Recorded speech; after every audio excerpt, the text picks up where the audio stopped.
जय हिंद साथियों, सभी भाइयों को एमपी पटवारी की भर्ती के लेकर बड़ी अपडेट सामने आई है। आप देखोगे कि एक न्यूज़ चैनल के माध्यम से माननीय मुख्यमंत्री मध्य प्रदेश के जो वर्तमान मुख्यमंत्री जी हैं, उन्होंने बाकायदे इंटरव्यू दिया है अपना पूरा सिस्टमेटिक तरीके से। वहाँ पर पटवारी के बारे में बात हुआ, जो शिक्षक भर्ती है उसके बारे में, सैलरी का जो मुद्दा है 70% 80%, ये इसके बारे में भी बात हुआ। बहुत सारी चीज़ों में यहाँ पर वार्तालाप हुआ। आप लोगों ने देखा होगा, सुना होगा, पर यहाँ पर एक चीज़ ज़रूर आपने ध्यान दिया, नोटिस किया होगा कि माननीय मुख्यमंत्री जी ने एक ज़रूर चीज़ें ये बोला है कि हम जांच रिपोर्ट घर घर में नहीं दे सकते हैं। उनके बोलने का ये जो तरीका है, अगर आप ये बोलते हो कि हमारा एक कार्यकर्ता घर घर में जाकर सब कुछ देखेगा, सेवा करेगा, हम सेवा के लिए हैं, तो फिर आपके मुंह से ये चीज़ सुबह नहीं देता कि हम जांच रिपोर्ट घर घर में जाकर नहीं दे सकते हैं। ये चीज़ कहीं ना कहीं, आप इतने बड़े हैं, सब पूरा प्रदेश आपका सम्मान करता है, हर जवान आपका, हर नौजवान आपकी जो है तो सम्मान करता है, लेकिन आपके कम से कम आपसे ये उम्मीद नहीं थी। क्योंकि जब चीज़ों को आपको पता है कि वहाँ पर जो आंदोलन कर रहा है वो भी एक बेरोजगार युवा है, आपको कम से कम ये नहीं बोलते, आप इसी चीज़ को अलग तरीके से बोल सकते थे। बट ये है कि अब बेरोजगारों के साथ एक बहुत बड़ा झटका ये लग चुका है कि पटवारी की जो भर्ती है उसकी जांच रिपोर्ट भी शायद ही कभी सामने आए, और इसके बारे में अगर कोई बात करेगा तो वो शायद ही वो पानी बूढ़ अब बच पाए।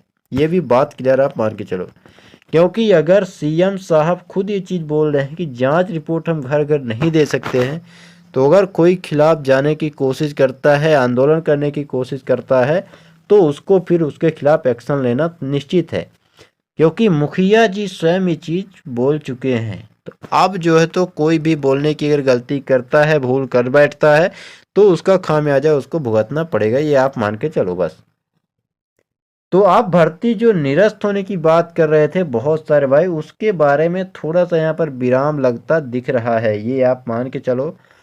और खुश खुश वो बच्चे अभी बहुत ज़्यादा हो रहे होंगे जो सिलेक्ट हुए हैं पटवारी में।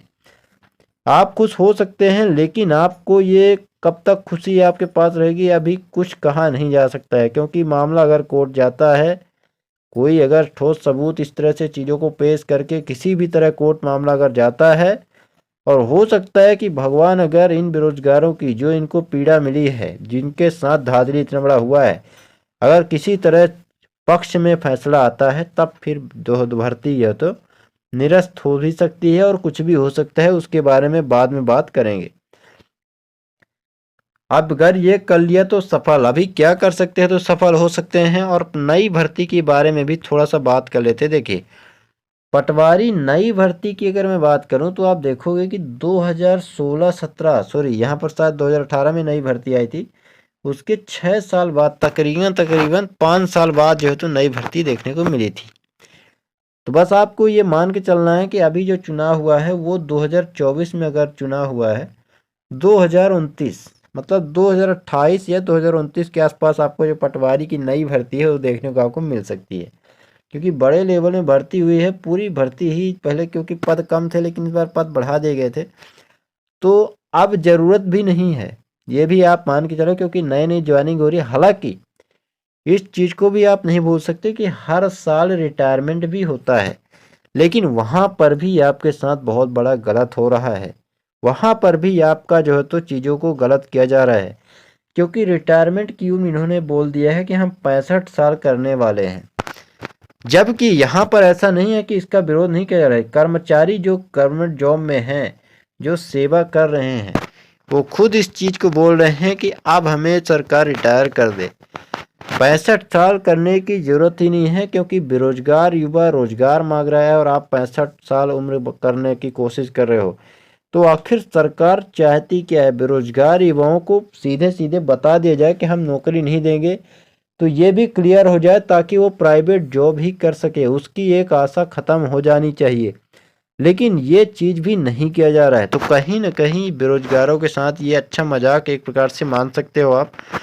अब यहाँ पर देखिए, रास्ता केवल एक ही है आपके पास। रास्ता वो क्या है नई पटवारी, पहले तो मैं बात करता हूँ नई पटवारी भर्ती क्या आएगी कि नहीं आएगी। तो देखिए नई पटवारी भर्ती अभी आप 2-3 साल तो कम से कम भूल ही जाओ, क्योंकि जब तक चुनाव होगा तो हो सकता है कि कुछ रिटायरमेंट तो होना ही हर साल।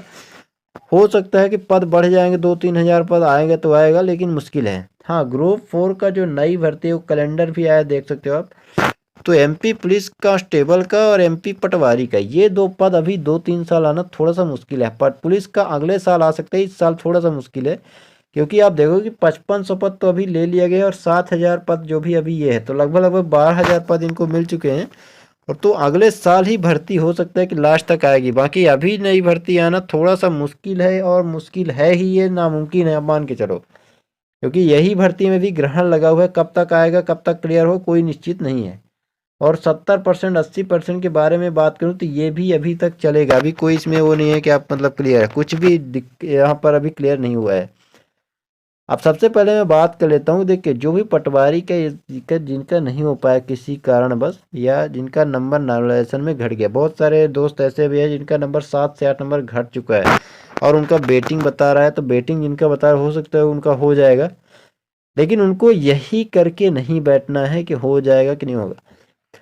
आप केवल एक ही रास्ता है, वो रास्ता ऐसा है, देखिए आपको अब ये चीज मान के चलना है कि पटवारी का जो भी होना था अब हो गया, अब जो होगा वो हम देखेंगे।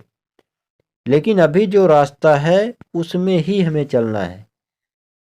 आपको अपना रास्ता खुद बना लेना है, जिसमें आप देखोगे कि जो नई भर्ती आ रही है, ग्रुप 4 की नई भर्ती आने वाली है। बहुत सारे भाई ऐसे हैं जो पटवारी में भी सिलेक्ट है और एमपी मतलब पटवारी का भी फॉर्म डाले थे, किसी कारणवश उनका नंबर इसमें घट गया नॉर्मलाइजेशन के कारण, या और भी कुछ हो गया, या वो ज्वाइन नहीं कर पाएंगे, कुछ भी दिक्कत है।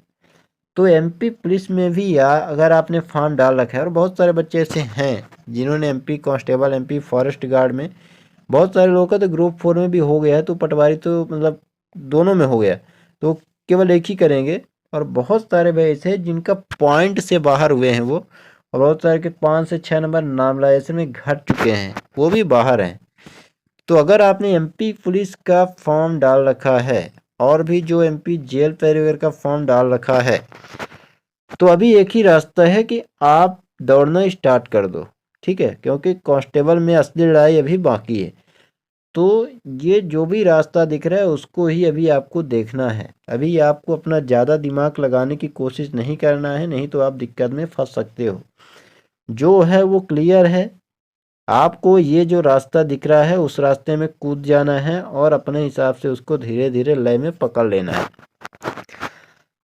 अगर ये सब कर लेते हो तो कहीं ना कहीं आप एक सफलता की ओर चले जाओगे, क्योंकि आप देखोगे कि बहुत सारी नई भर्तियां भी आई हैं। बिहार में बिहार एसएससी इंटर लेवल का फॉर्म निकला था, उसमें भी बहुत सारे फॉर्म डाले हैं भाई। बहुत सारे जो थे यहाँ पर देखोगे कि आरपीएफ कांस्टेबल की भर्ती आई है, एसआई की भर्ती आई। तो जो एमपी एसआई की तैयारी कर रहे हैं, एमपी पटवारी की तैयारी कर रहे थे, किसी कारण नहीं हुआ, वो आरपीएफ एसआई में जान झोंक सकते हैं, क्योंकि केवल एक ही पेपर होता है, केवल एक पेपर होगा और मैथ, रीजनिंग और जीके आता है, बहुत ही नॉर्मल होता है। आपकी तैयारी बेटर है तो आप उसमें अच्छा कर जाओगे और वो आप एक गवर्नमेंट जॉब, सेंट्रलाइज्ड जॉब आप एक पकड़ सकते हो, और कोई मगजमारी भी नहीं है उसमें। और रेलवे में अब तो 6-6 महीने में भर्ती आने की बात की जा रही है, तो कैलेंडर भी अपडेट किया जा रहा है, तो वो चीज़ एकदम सामने दिख रहा है। आपको इस सब जाल से बाहर निकलना ही पड़ेगा, तभी आपका कुछ हो जा सकता है। आप ये आप मान के चलो, दिमाग में इस चीज़ बैठा लेना है। तो ये अगर सब कर लेते हो तो कहीं ना कहीं आप एक सफल हो जाओगे। अगले साल तक में हो सकता है आपके हाथ में ज्वाइनिंग लेटर हो जाएगा किसी न किसी जॉब का। बाकी पटवारी की नई भर्ती के बारे में आपको नहीं सोचना है, अभी 3 साल तो कम से कम नहीं सोचना है। अगर आ जाए तो ये इसमें मान चलो कि वो एक बहुत बड़ी आपके पास अपॉर्चुनिटी आ जाएगी, ठीक है। तो इस तरह से चीज़ों को आपको मैनेज करना है। बाकी पटवारी की बात अगर करूँ तो यहाँ पर जब उनसे सवाल पूछा गया तो उन्होंने डायरेक्ट क्या बोला कि हम जांच रिपोर्ट घर घर तो नहीं दे सकते। तो आपको इतना आइडिया तो होगा ही, क्योंकि आपके डॉक्टर मोहन, या मतलब डॉक्टर लगाया जाता है आपके पीछे। तो जांच रिपोर्ट आपको बोला किसने कि मतलब जांच रिपोर्ट घर घर में देना है? भाई जब कोई वैकेंसी का नोटिफिकेशन आता है उसमें आप जो तो साइड में नोटिफिकेशन के डालते हो, तो आप ये भी तो बोल सकते हो ना कि हम घर घर तो नोटिफिकेशन दे नहीं सकते। कोई भी रिपोर्ट आ रही है तो आखिर उस रिपोर्ट में ऐसा तो ये तो पहली बार शायद होगा ना कि जांच रिपोर्ट, मतलब आपको ये बोल सकते हो ना कि नहीं कोई ऐसे धन नहीं हुआ है ऐसा, ठीक है। आप डायरेक्ट ये बोल रहे हो मतलब जांच रिपोर्ट हम घर घर नहीं दे सकते। तो आजकल आज के डेट में घर घर आप क्यों नहीं दे, क्योंकि आप खुद बोलते हो कि हम घर घर जाके सब करेंगे। तो इससे मतलब तो ये साफ होता है कि आपने इसका गलत अर्थ निकाला। तो बच्चों की सिंपल सी मांग है कि रात क्या हुआ तो आप साइड में डलवा सकते हो, अपने ट्विटर हैंडल में डलवा सकते हो। बच्चे कभी आपसे नाराज नहीं है और कोई भी वो नहीं है भाई, सिंपल सा क्वेश्चन है। लेकिन जो है सो है, आप प्रदेश में मुखिया हैं, आपका सभी सम्मान करते हैं, आप जो कहेंगे वही होगा, कोई दिक्कत नहीं है। लेकिन ये एक बेरोजगार युवा बहुत ही उसको परेशानी है, ये आप बात की जो तो जिस जो बेरोजगार है उसको मालूम है। तो पटवारी भर्ती के बारे में नहीं सोचना है, इस तरह से चीज़ें हैं। पटवारी भर्ती के बारे में आप देखोगे कि ये जो एक और चीज़ है कि पटवारी की जांच में एक ही कॉलेज 10 में से 7 टॉपर आए, उस आरोप पर रिपोर्ट में क्या आया है। तो मुख्यमंत्री जी बोले कि मैंने पूरी रिपोर्ट ठीक से नहीं देखी। इन्होंने क्या कहा कि मैंने पूरी रिपोर्ट ठीक से नहीं देखी। तो क्या पूर्व मुख्यमंत्री जी अपने पटवारी भर्ती की जांच पर बिना फड़े ही क्लीन चिट दे दी? जिस भर्ती घोटाले से मध्य प्रदेश के 10 लाख छात्र प्रभावित थे, क्या आपके पास इतना समय नहीं था कि आप जांच रिपोर्ट के विस्तार से पढ़ें? तो ये अच्छे खासे सवाल थे, बहुत ही बढ़िया सवाल किए गए थे, लेकिन जवाब आप देख सकते हो कि मैंने पूरी रिपोर्ट ठीक से नहीं देखी। इन्होंने सवाल किया पत्रकार जी ने कि तो क्या आपने पटवारी भर्ती की जांच रिपोर्ट को बिना पढ़े ही क्लीन चिट दे दी, जिस भर्ती घोटाले से मध्य प्रदेश के 10 लाख छात्र प्रभावित हैं? तो क्या कर सकते हैं, आप देख रहे हो कि फंसने वाली बात है, लेकिन अभी उस बात को अभी आप कुछ नहीं कर सकते हैं, क्योंकि समय का बहुत बड़ा एक फेर होता है, समय समय की बात है। यहाँ पर देखोगे तो अलग कहानी चल रही है, मतलब जहाँ बहुत सारी जो परेशानी है, बहुत ही मतलब पटवारी में बहुत बड़ा गेम हो चुका है। आपको ये मान के चलना है, अब आपको दूसरा रास्ता बदलना ही पड़ेगा, आपके पास टाइम नहीं है दोस्तों।